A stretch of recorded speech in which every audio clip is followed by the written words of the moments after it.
Tema 4, apartado 2, funciones del usuario. En JavaScript, como en cualquier otro lenguaje de programación, podemos definir nuestras propias funciones para realizar las tareas que nosotros queramos. Para definir una función necesitamos incluirla dentro del fichero HTML. Aunque aquí en la presentación veis que dice que el mejor lugar para definir una función es entre las etiquetas body y fin de body, esto está mal. En realidad deben ser head y fin de head, es decir, el encabezado. ¿Por qué es mejor teóricamente definir las funciones en el encabezado? Porque el navegador siempre va a cargar todo lo que se encuentra en el encabezado, y de ese modo las funciones estarán disponibles para el resto de nuestros scripts. Para definir una función tenemos que tener en cuenta que la definición de una función consta de 5 partes: la palabra clave function, el propio nombre de la función, los argumentos que utilicemos, que van entre paréntesis, las instrucciones, que serán el cuerpo de la función, y por último la palabra clave return. Aquí vemos un ejemplo de definición de función. En concreto, estamos viendo la sintaxis, es decir, cómo debe definirse una función. Primero vemos la palabra clave function, seguida de nombre de función, y se abren paréntesis.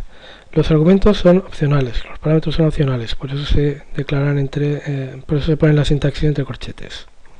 Después abrimos llaves y entre las llaves ponemos las instrucciones que formarán nuestra función. Por último, también es opcional la palabra clave return junto con el valor que va a devolver. Definición de funciones con la palabra clave function.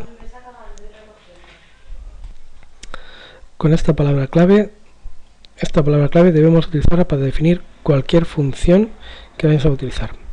Además, veremos que también se utilizará en relación con los objetos. El nombre de la función se sitúa a continuación de la palabra función y antes de los paréntesis. Para el nombre de la función deben usarse solo letras, números o el carácter subrayado. El nombre de la función debe ser único en el código JavaScript de la página web. No pueden haber dos funciones con el mismo nombre. Un nombre de una función no puede empezar por un número. El nombre de la función no puede ser ninguna de las palabras clave del lenguaje ni ninguna de las palabras reservadas del lenguaje. Entre los paréntesis que siguen al nombre de la función podemos pasarle argumentos o parámetros. Estos parámetros, como digo, se definen dentro del paréntesis después del nombre de la función, aunque no es obligatorio. Podemos definir funciones que no necesiten argumentos, con lo cual los paréntesis se quedan vacíos. Después de los paréntesis se definen unas llaves, abrir y cerrar, y dentro de estas llaves se ponen todas las instrucciones que van a formar, todo el código que van a formar nuestra función. Las llaves delimitan el inicio y el final de las instrucciones. Por último, tenemos la palabra clave return, que también es opcional. No es obligatorio que una variable devuelva un valor, pero si queremos que una variable devuelva un valor, debemos utilizar la palabra clave return. Aquí podemos ver un ejemplo de una función aplicar IVA. Esto sería el nombre, la palabra clave, y entre paréntesis se le pasan dos parámetros, valor producto y IVA. Se abre una llave, aquí está la llave de inicio y aquí la llave de final de instrucciones. Pues dentro de las llaves se definen todas las instrucciones que hagan falta.